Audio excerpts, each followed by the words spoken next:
The life of an ambitious Moroccan woman is what we're talking today on the Women's Spark podcast.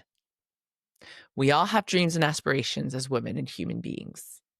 The start of our life often directs how easily it will be to reach those goals and what kind of drive we're going to need to have to achieve them. Community, religion, family values, and support can be helpers to follow those dreams, but it can also be a barrier or obstacle to reach those goals. Do you have ambitions and find yourself not being able to pursue them because you're worried to get outside the box? Or are you dancing between desire and tradition? If so, this episode is for you. Welcome aboard the podcast, A Woman's Spark with Janik, a place to show women how powerful they are and remind them of the spark that they carry, the strength that gets us up every time we fall. This is a place to feel seen and understood when we don't fully have what it takes to get back up on a hard day. This podcast is to help you heal and become the best version of yourself during the roller coaster of life. I want to build a community of women that wants to help one another and inspire each other to become stronger and more united as we were born to be. On today's episode, we're going to be talking to an ambitious Moroccan woman who has had her share of inner battle between becoming the best version of herself and tradition. Will I ruin my family? Will I disrespect my community? Will I be rejected if I listen to my needs? Those are the tons of feelings and emotions that run wild during this kind of turmoil. Some have it easier than others because religion and tradition are not part of the equation.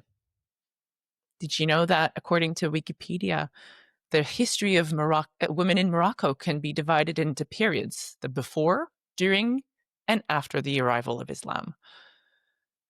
After Morocco's independence from France, Moroccan women were able to start going to school that focused on other teachings than just religion, like sciences and other subjects.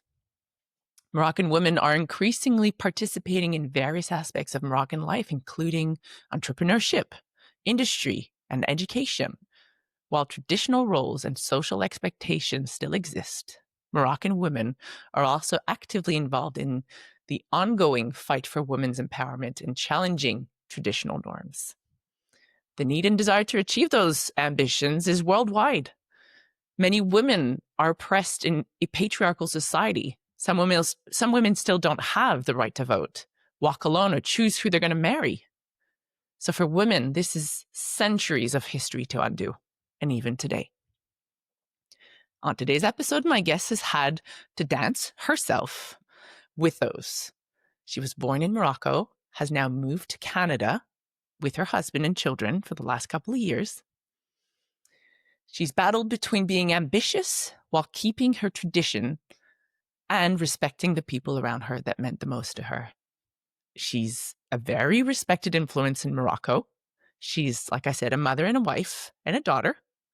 Her name is Mariam Ameziane El-Hassani. She's a tech strategist and executive coach based in Montreal. She's the founder of Vortex Leadership, where she bridges strategy and soul to support conscious leaders and high-impact transformation. She's very passionate about women's empowerment and human-centered innovation. She has over 15 years of experience in multinational and public sector leadership. If you're looking to hear from another woman who has had to walk this path, you're at the right place.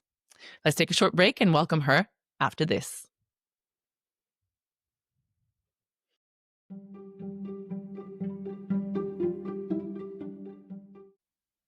Welcome back to a Women's Spark podcast with Janik. Today on our podcast, we're going to welcome a beautiful Moroccan woman with a heart of gold. She touched my heart, and I know she's going to touch yours. Her story, her energy. She was born in Morocco. She now lives in Montreal and has done so for a couple of years now. She's had to balance the new start in a new country, her ambitions, and following of her heart.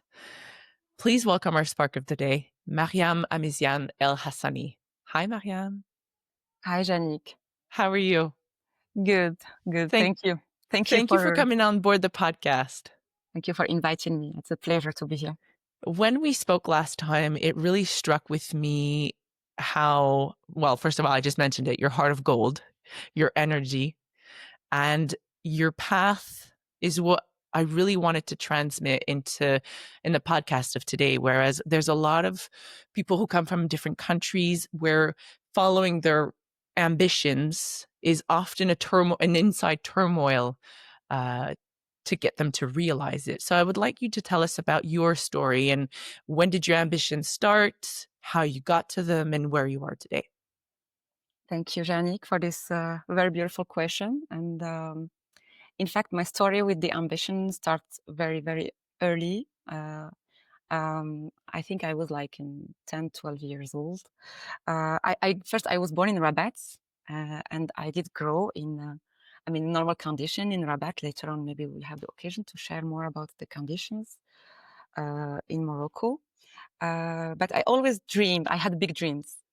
And I start to, when we see TV, we see programs, we see ladies around us, I started to have some ambitions about becoming a strong woman. I was supported and raised by a strong woman, by the way. And so I started this ambition to do something of service for Okay. people around me, but in the strong, it's kind of powerful way, bringing the strength with the softness still that I saw around. So I started with, in a very early stage, I was doing the ballet. So I was graduated Okay. from the National Conservatoire of Morocco. Okay. And it was also like I was very ambitious into getting one of the best position into the graduation. So I get some good. I was surprised to be like too much focused on that. When you Mm-hmm. focus on something and you get good results, so I was very fulfilled with Oh, with with ballet. nourishing this, with Okay. ballet. And also I was very interested by mathematics, so I was also following Olympiads there, competitions, and it was fulfilling also, and it's kind of ambition at early stage, Okay. when in the primary, secondary school level. Okay. This is how it starts. Yes, of course. I mean, we don't start by wanting to be engineers because we need to find out what an engineer is. But yes, it starts with, you said math and you said ballet. And who inspired you to dream of those two ambitions in the first place? Okay, I love. So actually, the for the ballet, it was just by luck. My parents registered me in one school of ballet. Mhm. I was 6 years, I remember, and I was impressed about how the big girls was dancing. It was so beautiful to see with the music, and I remember there was a ballet shows every year. So I was dreaming for like bigger, being on stage, and then being having the main role. So this is how it started. I was inspired by these young girls who dance so beautifully. And for the mathematics, it was my aunt. I have an aunt who was brilliant, a mathematician, and we used to be very close together when I was young, and I was inspired by how she was doing, and we were discussing, and she was supporting me into very challenging questions regarding mathematics. It was nourishing something. Okay. Yeah, I would, absolutely. and that's how I just discovered that I was good at that. And when you feel you are good at something you like, you become better. And that's Absolutely. Got to how give it it a went. try and practice and practice. So you went on to ballet, you had these conversations with your aunt about math. So after secondary school, did those ambitions stick with you and what did you do with them? Yeah, actually, for the definitely, it was a continuation. So and that time I didn't really felt it is ambition. It's now that I feel it's ambition. It was like a drive, passion. Actually, this is how I would like to call, by the way, the ambition. Okay. It's like driven by a passion to fulfill something and do it so beautifully. Anyway, it's a state of feeling fulfilled to do something Absolutely. of service, but also beautiful and impacting the world.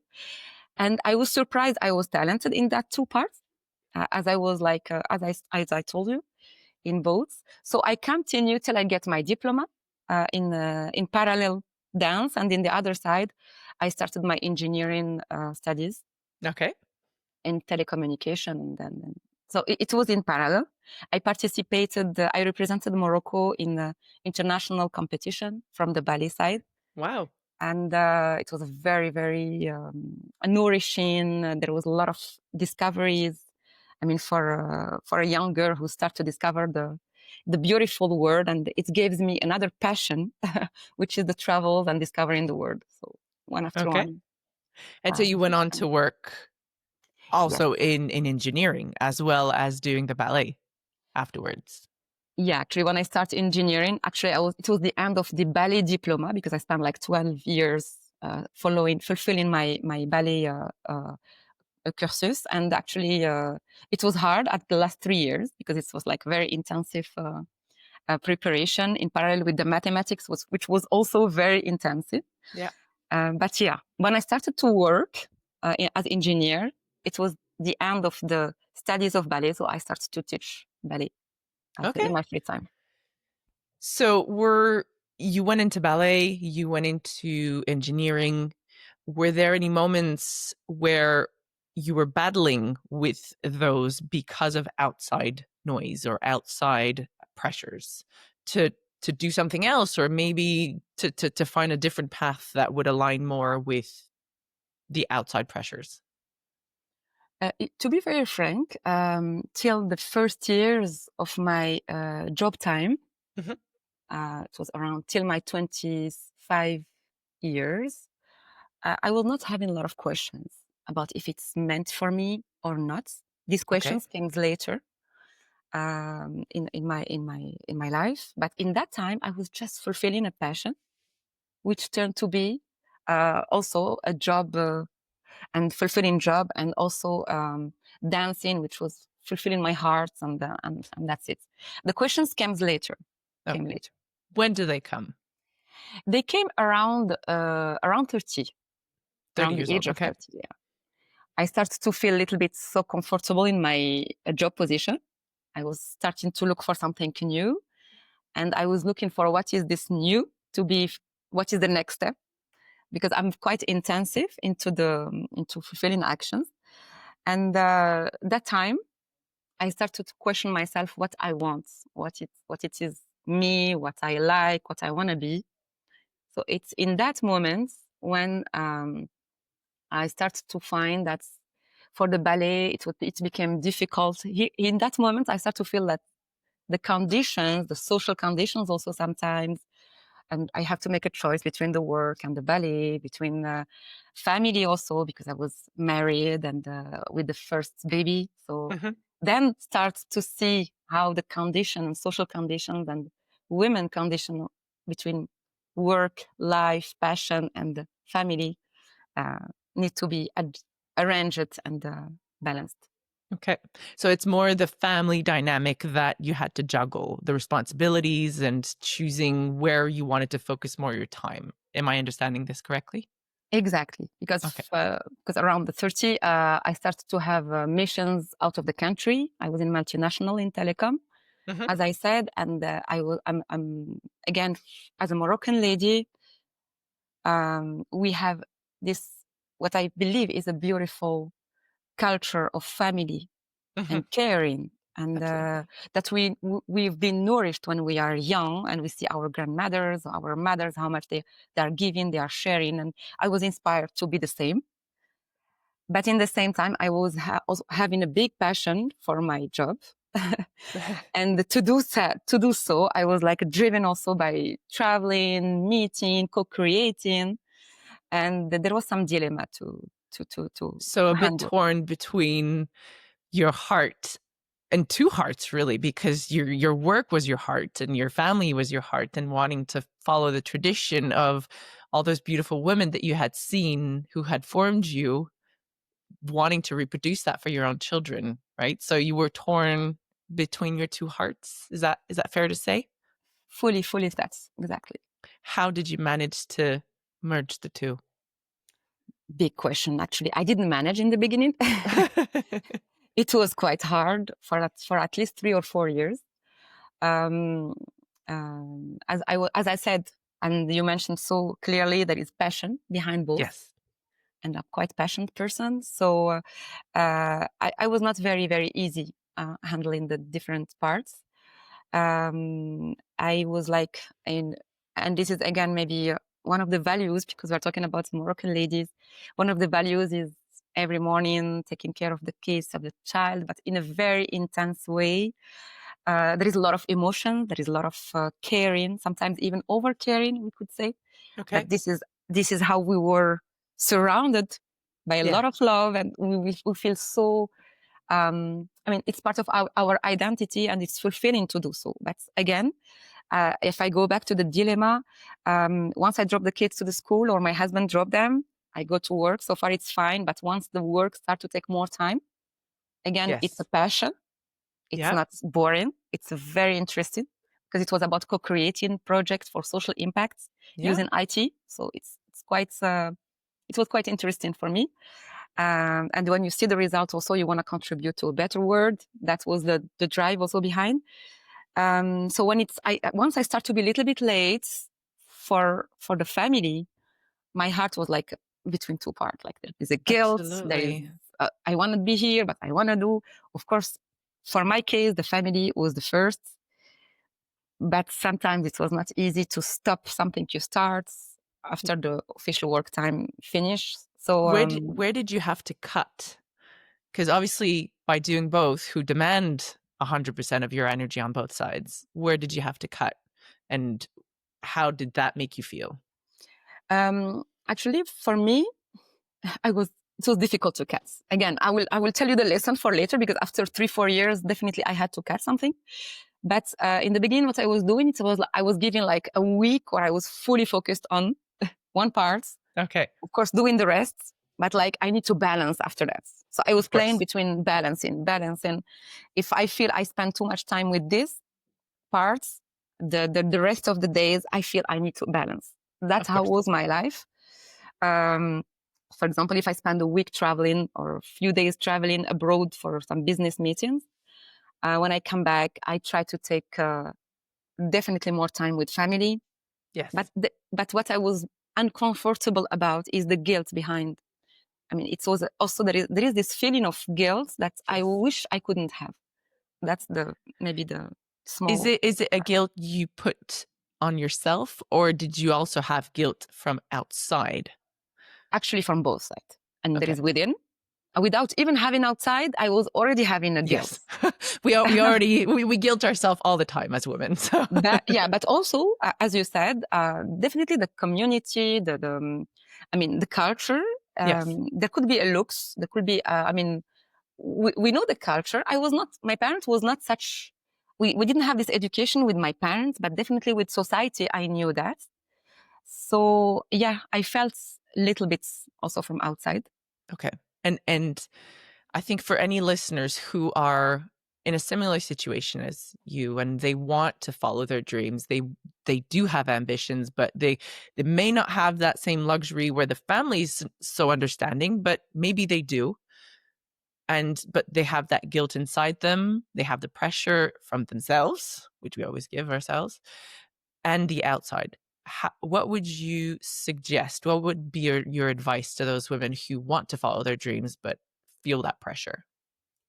Yeah, it's a beautiful question. Thank you. And if you don't mind, I would like to share how did I get this lesson for myself. Yes, Because absolutely. I find it can bring some value Definitely. as sharing.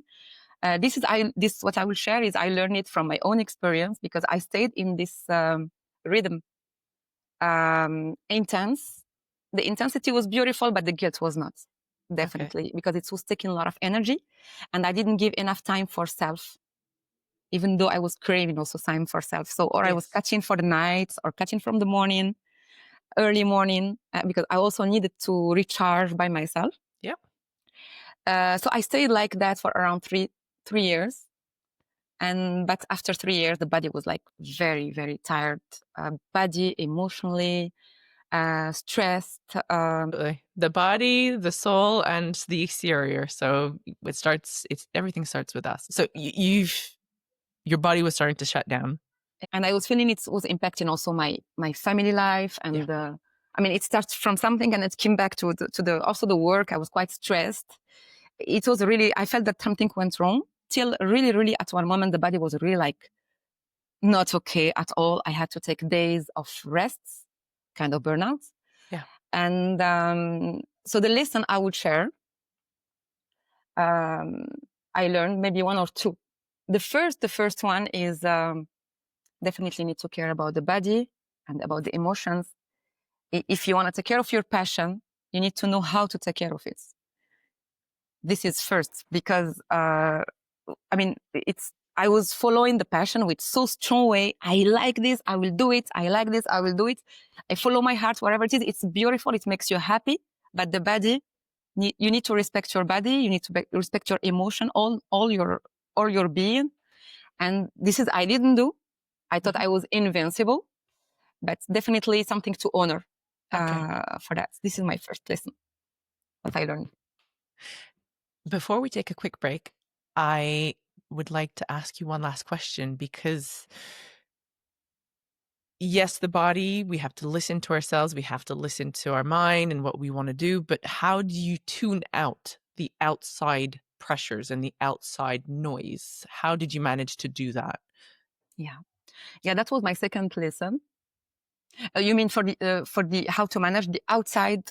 Yes, all the noise that comes from outside, all the pressures that comes from the outside, that doesn't come from you or your husband or children, because you're managing between the work and the family. But there's also, how do you mute the right word? You know, you got the remote, you want to mute the outside noise in order to progress and follow your heart. Definitely. Actually, my lesson, what I learned, it was never from outside. It was from within. Okay. And that was my big lesson, is actually I can follow my passion and I can follow my two passions, but it's all about how. It's a dance. It's how to learn to dance between both. It's not to cut one, neither the body. I can meet all the needs, but it's all about how to, as engineer or as an engineer, how to manage it. Yeah. And it's a dance to learn. So just more softness into how to manage. It's all about just how. There is a way to do. To be both in passion of the self, fulfilling, and passion of the family, of the culture. And when you are aligned, I experienced by myself, to answer to the question, the outside shut down. That was my learning. Did it take very long for the outside to shut down? A lot. A lot of time. And it's still, sometimes it can come, but what's good is when it's within, even sometimes when it comes, it's no more impacting me. And this is the most important. What I need. That is the most important. Mariam, thank you very much. We're going to take a quick break. When we come back, I want to learn about all the positive that's come out from you taking the plunge. And we're just going to take a quick break and we'll be right back. Thanks, Mariam.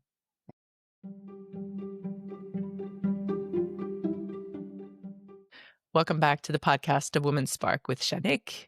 Mariam is back with us, and we're talking about risks when following our dreams. She's told us about how she danced with her ambitions and roots.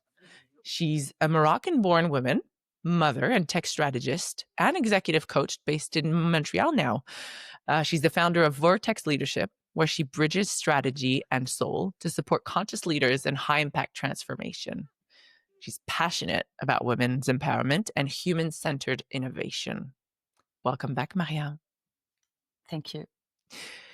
Well, you told us about your story as a Moroccan woman who has ambitions, who had love for ballet, had love for math, who turned all of this into a nice ballet career, but then merged into engineering with a high-profile company that you loved to work with, but had to juggle family, the heart, where your heart is in the family, but the heart also where your ambitions lie. Because as human beings, we have, I like to call it a mission when we come on this planet, or a feeling that you're doing the right thing that you were put on this planet to do. So we're going to talk about the positive side of that dance that you refer to. So, can you tell us about what was the biggest positive that came out about you taking the plunge? Yeah. I mean, the beauty, thank you for this, again, this very beautiful question. I had a very, very, I mean, I was, as you said, juggling. I mean, like happiness by moments, stress by other. I mean, it was not a very comfortable life. Fulfilled sometimes, but sometimes not comfortable. But at one moment, it became difficult. Body was tired, mind was tired, emotions was tired, and I felt that it was not the right way to live. And sometimes when you reach, or often when I reached like very big tiredness, I stopped. Of course, I continued the work, of course, and family life, but Yes. inside, I took days, I took time simply for self and to review what I really want. I had the chance to meet also some very conscious people, very simple human people, wise people who have been, who I was surrounded with, who who um, who shared with me some beautiful presence, especially the presence Mm-hmm. of them, and a lot of listenings. It was very, very nice to hear, to say, and to have somebody to hear from you without necessarily judging or Yes, sharing. absolutely. And of course, I joined some communities, very, very big hearts people, like the nonviolent communication community that I had in Morocco. That I had a big hearts and big pleasure and Okay. comfort to be with. Different people, different communities. There is one lady also who was like a kind of big friend who was present. So generally, I start to meet some other type of people that I didn't used to meet before. So I open up my mind to other lifestyles, Okay. and by doing so, I reconnected to my roots, my Okay. own roots. Your own roots. And they brought Yeah, you where, those roots? Through they that brought. calmness and that moment of stepping back a little bit. Where did Yeah, those roots bring you? yeah. I mean, from the silence again, from this silence within. Um, I mean, I rediscovered, there was some peace, there was some rediscovering of the real life. Okay. Uh, it's somehow difficult to explain it, but with a lot of silence, meanings comes by itself, peace comes by itself, and new passion come by itself, and some let go of some situations come by itself. Okay. So that's how, by making the stop and spending a lot of time silence, listening to what comes and doing some inner work, Yes. it helped me a lot to review my life. I like to ask my guests, because the podcast is called The Wound Spark. What was your spark that lifted you back up? What was your why? Mm, yeah. Actually, there was a moment when I was too tired, really so tired, so desperate, so disappointed about all the what I was doing and how it didn't bring me what I want, that I took um, I took one day with myself, and I was like, when the hurting is too big that it transformed to something amazing. Yeah. That's what happened. I was crying with myself, sad, desperate, because some situations was like repeating and repeating, and at one moment, pure silence and big, big relief came, and many answers came also. Yes. And it was just by taking that moment of crying all my tears. Yeah. And yeah, it's in the downest moments. Just after that, something amazing came up, and beautiful state come, answers to questions. So I took one day when I was Can very bad. Can I ask you to elaborate? What were the amazing things that emerged for the listeners who, Mm, without giving too many details, yeah. just to give them a little bit of hope, what is it that in the silence emerged for you to get back up? Yeah, first, with the silence, there was a lot of authenticity with self, because sometimes I was denying. I was, because I'm a very positive person, Mhm. people would say about me. So I was avoiding to say something which is not going well. So I just choose to be like purely, fully authentic with myself. And by naming the things, tears come out and it's no more heavy within to Okay. experience. So just being fully true with yourself is something releasing by itself. Mhm. And that's how it starts for me. And then physically and emotionally, I start to feel that by naming the things, taking time and naming it and expressing my anger to the universe, Yeah. I was like expressing fully my anger because I was like keeping it still. I was saying I can handle it. This is Yes. somehow also Moroccan, how I learned from the Moroccan mother and the Yeah. grandma. I mean, they take a lot on them. There is a lot of Yes. sacrifice parts.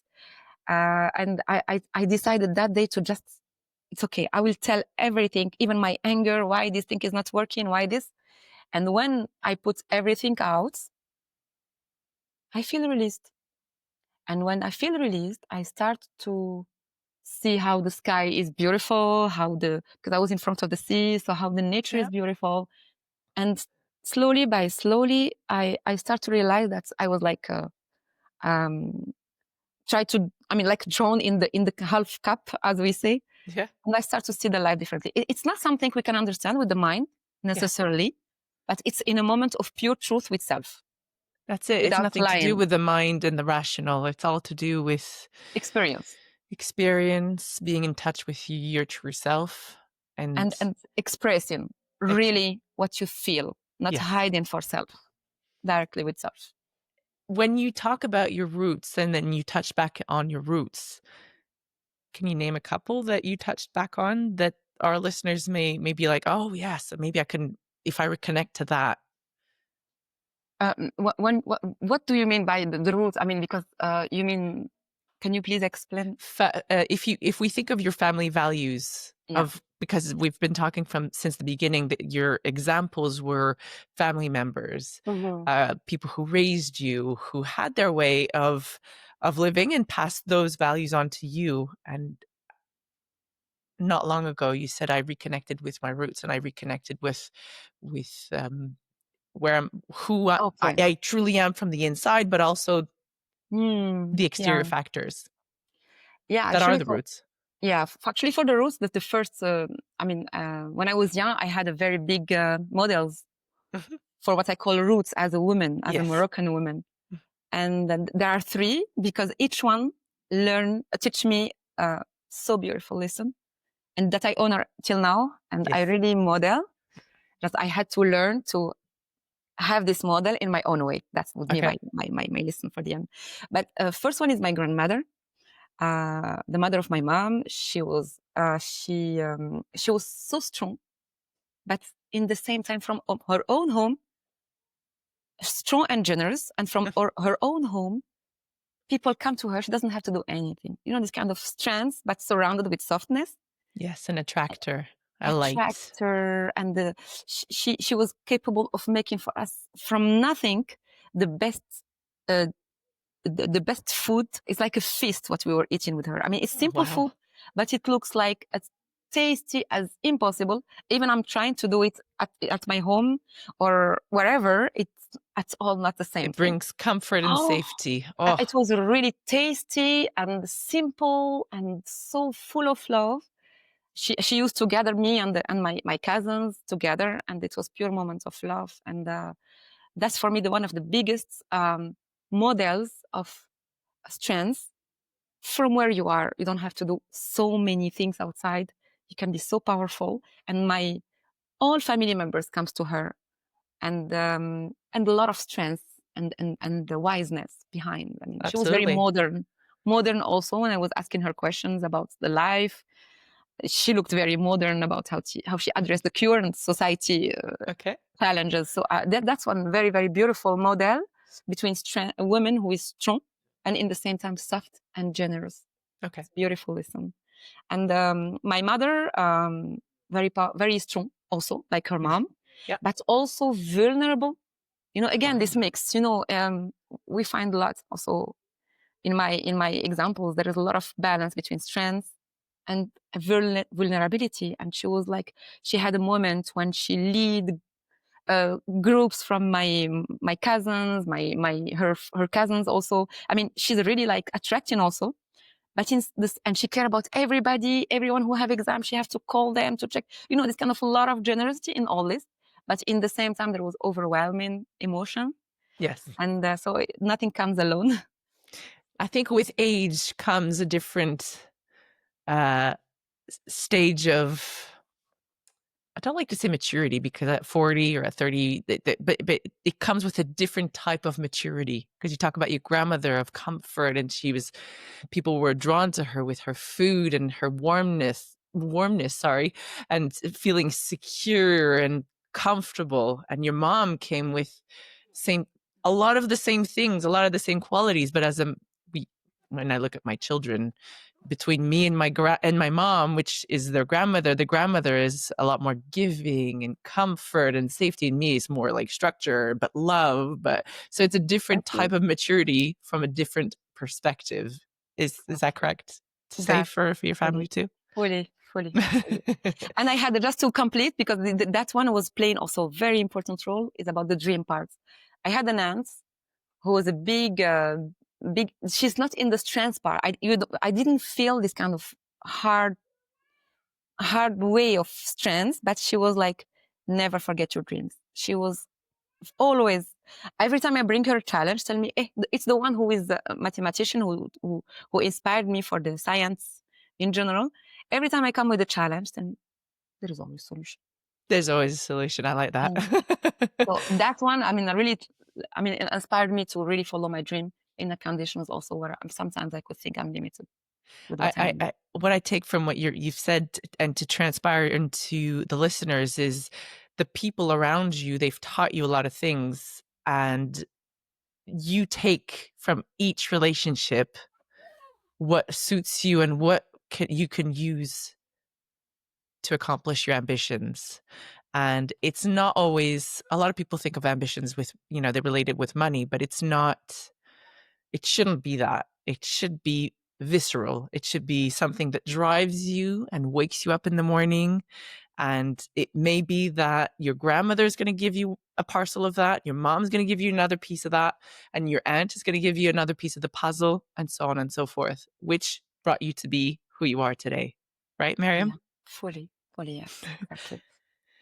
I like to end our podcast with a constructive part. With your path, with all that you've done up to this day, how can you say you've made it into something constructive for yourself and people around you?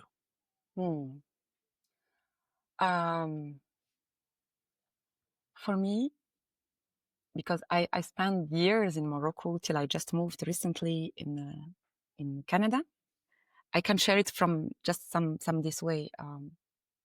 I learned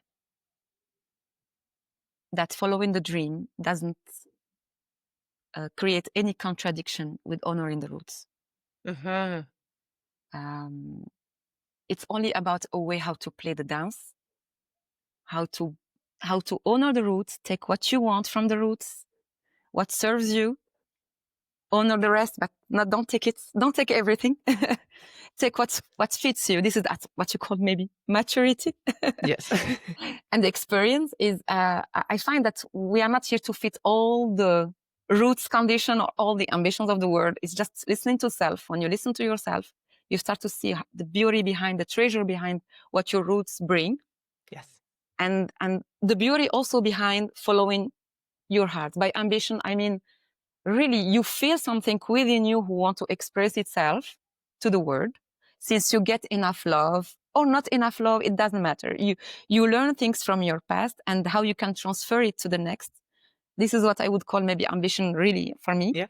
Is the kind of the self-expressing to the world.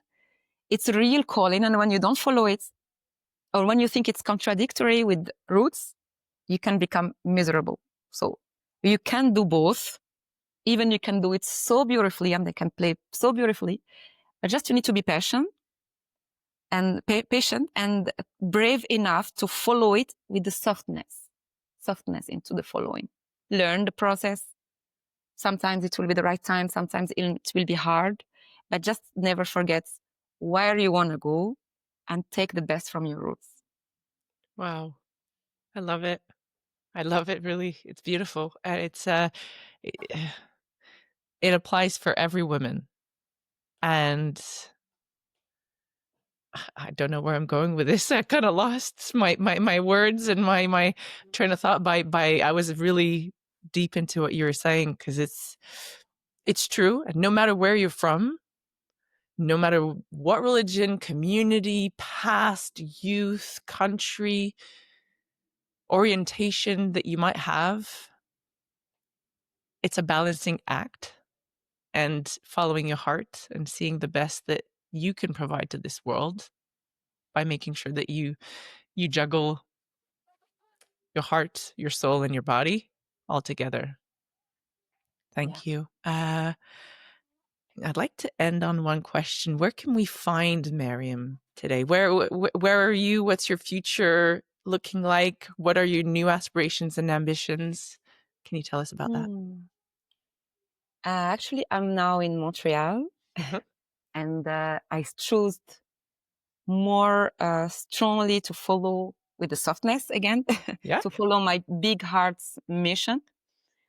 And because as I have many passions, I kept my passion for co-creating projects. I created the Vortex Leadership. It's a structure for accompanying the structure who want to create IT for impact, and in the same time, coaching, accompanying the women and everybody into meeting their hearts and aligning to what they need. Especially this message we are sharing today is very dear to my heart, and it touches every stage of life. By the way, I was living it also in different stage of my life, and I just want to transfer the message that you can have it all. Just need to learn how to do. It's not about can I do or not. No, it's just how can I? And when we know we can do it, how to juggle. The how is just a process. And you may not get all the answers all at once. No. Every little step counts. Yeah. Into the juggling. Exactly. So I'm doing that, and I'm very fulfilled with it.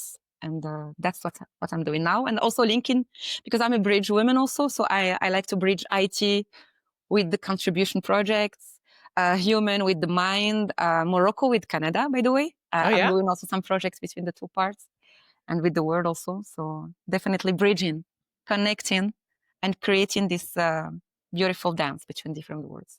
Where can we find you? Can we find you on social media or a website? Yeah. I have my LinkedIn profile so far, and definitely I will extend to websites and everything. So we're going to post it down LinkedIn. In the description below. So definitely, if you want to know more about Mariam, you can go down the link below, and you're going to find the information.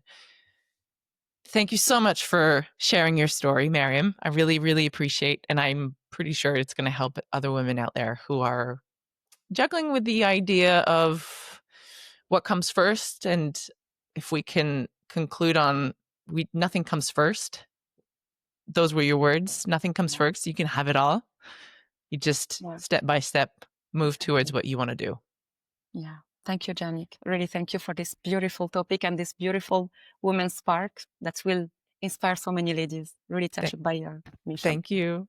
That's it for us for today. To all you beautiful women out there, I hope you can take some of this knowledge and apply it to some of your current situation. Tune in every week on your favorite podcast platform. If you want to get involved with the Be Guided, Be Inspired community, and you want to share what kind of impact you've had on others or your experience that you want to share, you can come and meet us on the platform at www.beguidedbeinspired.com. Write us and we'll connect together. You can also find us on the various social media platforms. Thank you for listening. Keep sparkling, you beautiful women. See you next time. Have a lovely day. Bye.